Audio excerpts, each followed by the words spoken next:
Salom aziz do'stlar, kanalimga xush kelibsiz. Bugun men sizga shoshilinch xabar bilan murojaat qilaman. Bu har bir kvartira egasi uchun nihoyatda muhim. So'nggi paytlarda ko'pchilik orasida tarqalayotgan bir ma'lumot bor. U biroz chalkashliklarga sabab bo'lmoqda. Men sizga bugun bu masala bo'yicha to'liq aniqlik kiritaman va sizga nimalar qilishingiz kerakligini birma-bir tushuntirib beraman. Agar siz kvartira egasi bo'lsangiz, diqqat bilan eshiting. Agar aprel oyining oxirigacha ba'zi muhim harakatlarni amalga oshirmasangiz, mulkingiz bilan bog'liq jiddiy muammolarga duch kelishingiz, hattoki huquqiy jihatdan katta qiyinchiliklarga duch kelishingiz mumkin. Bu shunchaki bir ogohlantirish emas, balki amaliy qadamlarga chaqiruvdir. Shu sababli hoziroq kanalimga obuna bo'lishni va bu videoga like bosishni unutmang. Chunki bu ma'lumot imkon qadar ko'proq odamlarga yetib borishi kerak. Keling avval masalaning tub mohiyatini tushunib olsak. Avvalambor eslab o'tamiz, ilgari kvartira egaligi bilan bog'liq hujjatlar asosan qog'oz shaklida yuritilar edi. Kadastr hujjatlari, mulk huquqi guvohnomalari, texnik pasportlar, bularning barchasi mahalliy arxivlarda, tuman kadastr bo'limlarida saqlanar edi. Ba'zan bir kvartiraning ma'lumotlari turli idoralarda har xil bo'lishi yoki eski va yangi hujjatlar o'rtasida nomuvofiqliklar mavjud bo'lishi mumkin edi. Bu holat afsuski ko'plab firibgarliklarga, mulk egalarining huquqlarini buzishga va turli byurokratik to'siqlarga sabab bo'lardi. Masalan, bir kvartira bir necha marta sotilgan yoki bir nechta egalar o'rtasida huquqiy ziddiyatlar kelib chiqqan holatlar tez-tez uchrab turar edi. Kimdir hujjatini yo'qotib qo'ysa, uni tiklash uchun haftalab, oylab vaqt sarflardi. Barcha jarayonlar juda uzoq va qiyin kechar edi. Endi esa vaziyat tubdan o'zgardi. Hukumat mamlakatimizdagi barcha mulklar bo'yicha yagona raqamli kadastr tizimini joriy etishni maqsad qilib qo'ydi. Bu tizim butun O'zbekiston bo'ylab har bir ko'chmas mulk obyekti, shu jumladan har bir kvartira haqidagi ma'lumotlarni yagona bazada jamlaydi. Maqsad juda oddiy va tushunarli: shaffoflikni ta'minlash, korrupsiyani yo'qotish, mulk bilan bog'liq barcha operatsiyalarni soddalashtirish va eng asosiysi, mulk egalarining huquqlarini ishonchli himoya qilish. Yangi tizimda har bir kvartira o'zining yagona raqamiga ega bo'ladi va barcha ma'lumotlar, jumladan egalik huquqi, maydoni, tuzilishi, yuklamalar va boshqalar raqamli shaklda saqlanadi. Bu ma'lumotlar real vaqt rejimida yangilanadi va har qanday manfaatdor shaxs, masalan, kvartira sotib olmoqchi bo'lganlar, mulk haqidagi ishonchli ma'lumotlarga ega bo'lishlari mumkin. Asosiy muammo va shoshilinch xabar shundaki, ushbu yangi raqamli tizimga o'tishning dastlabki bosqichi uchun ma'lum bir muddat belgilangan. Ya'ni aprel oyining oxirigacha barcha kvartira egalari o'z mulklari haqidagi ma'lumotlarni ushbu yangi raqamli kadastr tizimiga kiritishlari yoki mavjud ma'lumotlarni tekshirishlari va tasdiqlashlari shart. Bu majburiy jarayon bo'lib, unga rioya qilmaslik jiddiy oqibatlarga olib kelishi mumkin. Muddat o'tgandan so'ng tizimga kiritilmagan yoki yangilanmagan mulklar bilan bog'liq har qanday huquqiy harakatlar, masalan, sotish, hadya qilish, meros qoldirish, garovga qo'yish kabi operatsiyalar imkonsiz bo'lib qolishi mumkin. Bundan tashqari, ba'zi holatlarda jarimalar qo'llanilishi yoki mulk huquqi bo'yicha vaqtincha cheklovlar o'rnatilishi ham mumkin. Hukumat bu bilan barcha eski, noto'g'ri yoki noqonuniy hujjatlarni yangi, shaffof va ishonchli tizimga moslashtirmoqchi. Keling endi nimalarni bilishingiz kerak? Kimlar ko'proq xavotir olishi kerak va kimlar nisbatan xotirjam bo'lishi mumkinligini batafsil ko'rib chiqamiz. Birinchi asosiy narsa: kim ko'proq xavotir olishi kerak? Birinchi navbatda mulk huquqini tasdiqlovchi faqat qog'oz shaklidagi hujjatlarga ega bo'lganlar. Agar siz kvartirangizni 10, 20, 30 yil oldin sotib olgan bo'lsangiz va o'shandan beri hech qanday o'zgarishlarsiz eski kadastr hujjatlari bilan yashayotgan bo'lsangiz, demak siz birinchi guruhdasiz. Sizning ma'lumotlaringiz yangi raqamli tizimga to'liq kiritilmagan bo'lishi ehtimoli juda yuqori. Misol uchun Oysha xola degan bir kampirimiz bor. U o'z kvartirasini 1995-yilda sotib olgan. O'shandan beri hujjatlariga umuman tegmagan. Barcha qog'ozlari sandiqda turibdi. Endi Oysha xola uchun zudlik bilan kadastr idorasiga borib, o'z mulki haqidagi ma'lumotlarni yangi tizimga kiritish yoki mavjudligini tekshirish juda muhim. Aks holda, kelajakda bu kvartirani bolalariga meros qoldirishda yoki biror sabab bilan sotish zarurati tug'ilganda jiddiy muammolarga duch kelishi mumkin. Ikkinchidan, yaqinda meros qilib olgan, lekin hali mulkchilikni to'liq rasmiylashtirmagan shaxslar. Agar siz marhum ota-onangiz yoki qarindoshlaringizdan kvartira meros qilib olgan bo'lsangiz lekin notarial idorada mulk huquqini o'z nomingizga o'tkazmagan bo'lsangiz, bu siz uchun juda dolzarb. Eski egasining nomidagi hujjatlar bilan siz yangi tizimda o'zingizni mulkdor sifatida ro'yxatdan o'tkaza olmaysiz. Misol tariqasida Rustam ismli bir yigitni olaylik. Uning otasi 1 yil oldin vafot etgan va Rustamga kvartira meros qolgan. Rustam notarial idoraga borib merosni qabul qilgan, lekin kadastr bo'limida o'z nomiga qayta rasmiylashtirishni unga qoldirib qo'ygan. Endi u aprel oxirigacha bu jarayonni yakunlash kerak. Aks holda otasining nomi yangi tizimda mulk egasi sifatida turib qoladi va Rustam uchun bu kvartira bilan bog'liq har qanday huquqiy operatsiyalarni amalga oshirish qiyinlashadi.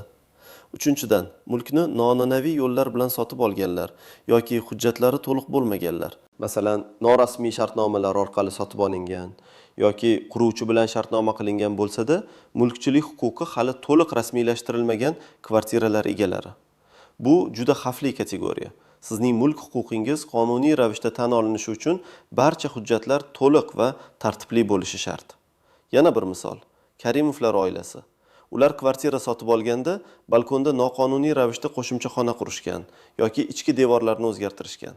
Bu o'zgarishlar kadastr hujjatlarida aks etmagan. Endi yangi tizimga ma'lumot kiritishda avvalo ushbu o'zgarishlarni qonuniylashtirish yoki kvartirani asl holiga keltirish talab qilinishi mumkin.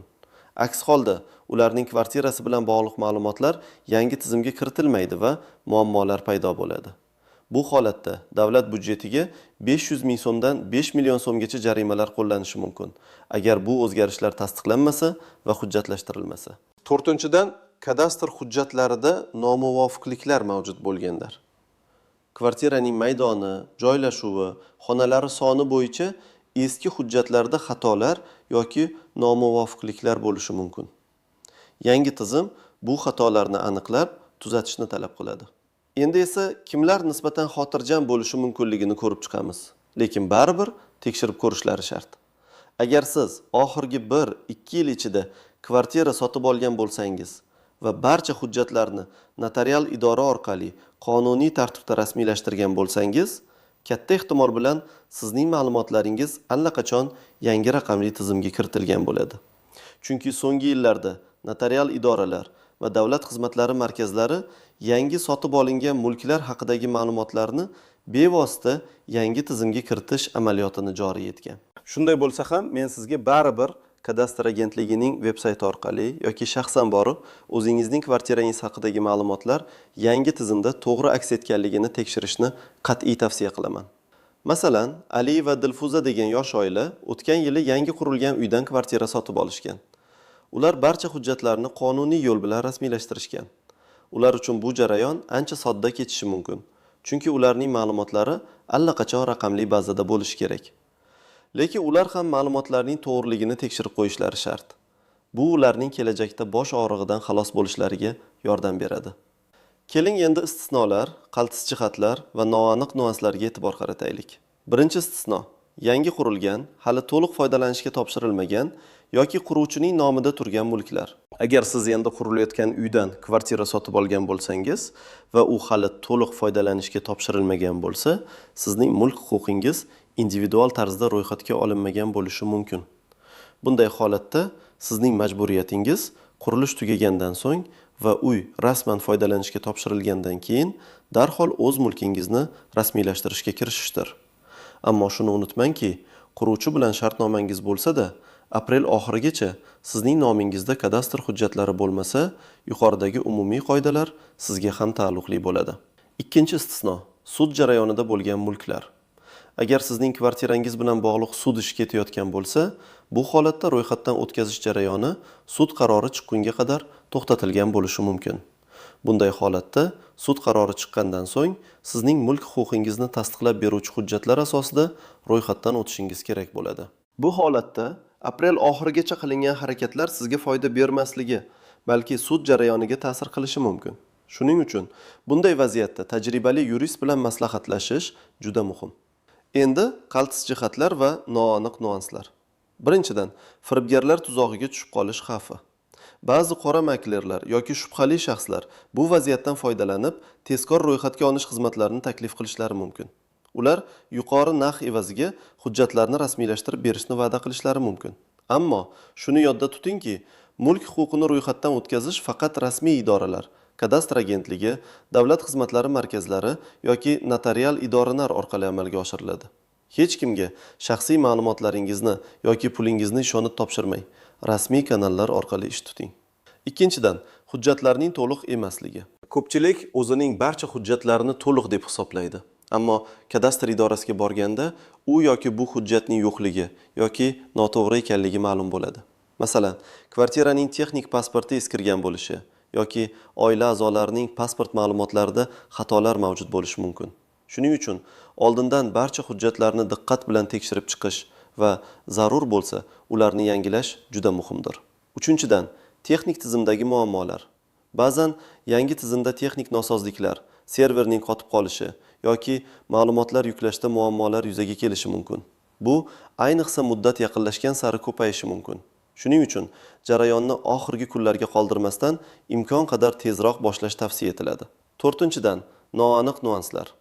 Yangi tizim avvalgi egalik hujjatlarida e'tibordan chetda qolgan, ammo mulkning qiymatiga yoki huquqiy holatiga ta'sir qiluvchi ba'zi tafsilotlarni aniqlab berishi mumkin.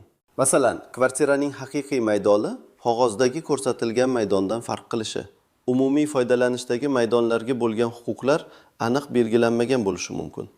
Bu holatlar kelajakda kommunal to'lovlar yoki mulk soliqlariga ta'sir qilishi mumkin. Shuningdek, yangi tizimda mulkchilik huquqini tasdiqlagan shaxslar uchun bankdan kredit olish yoki boshqa moliyaviy operatsiyalarni amalga oshirish ancha osonlashadi. Chunki banklar mulk haqidagi ma'lumotlarni bevosita raqamli bazadan tekshirib olishlari mumkin. Endi esa eng muhim qismga o'tamiz. Amaliy maslahatlar.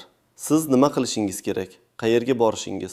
Qanday hujjatlar to'plashingiz va nimalarni yozishingiz kerakligi haqida aniq ko'rsatmalar beraman. Birinchi qadam, mavjud hujjatlaringizni tekshiring. Birinchi navbatda, kvartirangizga oid barcha hujjatlarni yig'ing.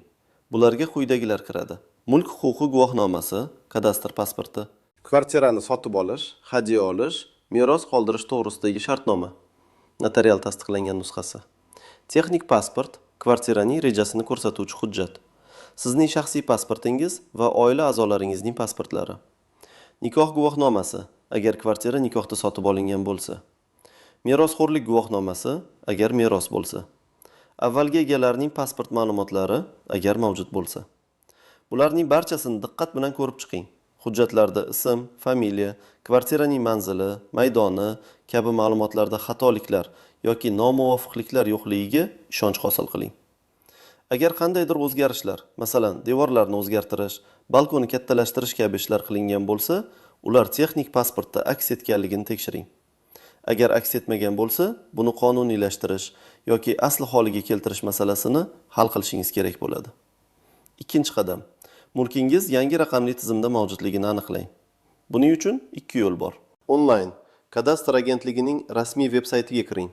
Ko'pincha ekadastr.uz yoki shunga o'xshash nomda bo'ladi va u yerda mulkni tekshirish yoki onlayn xizmatlar bo'limini toping. O'z identifikatsiya raqamingiz JSXSXIR yoki mulkning kadastr raqamini kiritib, ma'lumotlaringizni tekshirib ko'ring.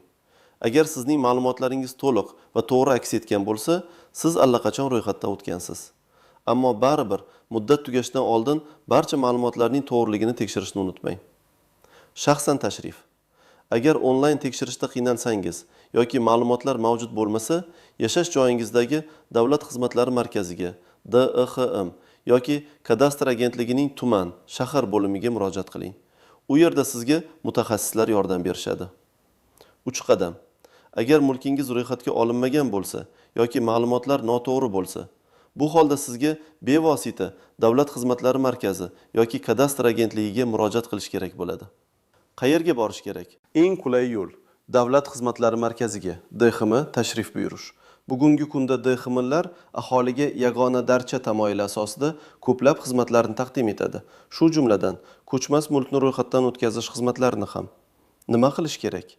DXMga borganingizda navbat oling va maslahatchiga murojaat qiling. Sizga ko'chmas mulk obyekti bo'yicha ma'lumotlarni yangi raqamli tizimga kiritish yoki mulk huquqini ro'yxatdan o'tkazish xizmati kerakligini ayting. Qanday hujjatlar taqdim etish kerak? Sizdan yuqorida sanab o'tilgan barcha hujjatlarning asl nusxalari va nusxalari talab qilinadi. Ba'zi hollarda mutaxassislar hujjatlarning asl nusxalarini skanerlab, o'zlarida nusxalarini qoldirishlari mumkin. Shuningdek, ariza to'ldirishingiz kerak bo'ladi. Ariza blankasi DXMda beriladi va uni to'ldirishda mutaxassislar yordam berishadi. Aytmoqchi, davlat boji ham to'lanadi. Bu bojning miqdori mulkning turiga va maydoniga qarab o'zgaradi. Lekin odatda bazaviy hisoblash miqdorining 50% dan 100% gacha bo'lishi mumkin. Masalan, oddiy kvartirani ro'yxatga olish uchun 125 ming so'mdan 250 ming so'mgacha bo'lgan miqdorda davlat boji to'lanishi mumkin. Ushbu bojni joyida kassa orqali yoki bank orqali to'lashingiz mumkin. 4-qadam, ariza topshirilgandan so'ng. Hujjatlar topshirilgandan so'ng sizga arizaning qabul qilinganligi to'g'risida kvitansiya beriladi. Unda arizangizning ro'yxatga olish raqami va xizmat ko'rsatishning taxminiy muddati ko'rsatiladi. Odatda ko'chmas mulkni ro'yxatga olish jarayoni 3-7 ish kunini oladi. Lekin ba'zi holatlarda, masalan, qo'shimcha tekshiruvlar yoki hujjatlardagi nomuvofiqliklar tufayli bu muddat uzayishi mumkin. Shuning uchun xotirjam bo'lib kutib turing. 5-qadam, statusni kuzatish va yangi hujjatni olish. Arizangizning holatini DXMning rasmiy veb-sayti orqali yoki berilgan kvitansiyadagi raqam orqali onlayn kuzatib borishingiz mumkin.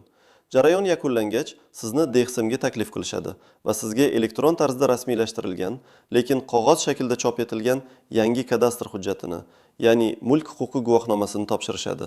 Bu hujjatda sizning mulkingizning barcha ma'lumotlari, uning kadastr raqami va sizning mulk egasi sifatidagi ma'lumotlaringiz yangi raqamli tizimga kiritilganligi tasdiqlanadi. Aziz do'stlar, bugungi ma'lumotlar siz uchun foydali bo'ldi degan umiddaman. Bu jarayon ko'pchilikka murakkab tuyulishi mumkin, lekin uni ortga surish oqibatlari ancha og'ir bo'lishi mumkin. Aprel oyining oxirigacha amalga oshirilishi kerak bo'lgan bu harakatlar sizning mulkingizning huquqiy maqomini mustahkamlaydi va kelajakda turli muammolardan himoya qiladi. Agar siz bu jarayonni o'z vaqtida yakunlasangiz, kelajakda kvartirangizni sotish, hadya qilish, garovga qo'yish yoki meros qoldirishda hech qanday to'siqlarga duch kelmaysiz.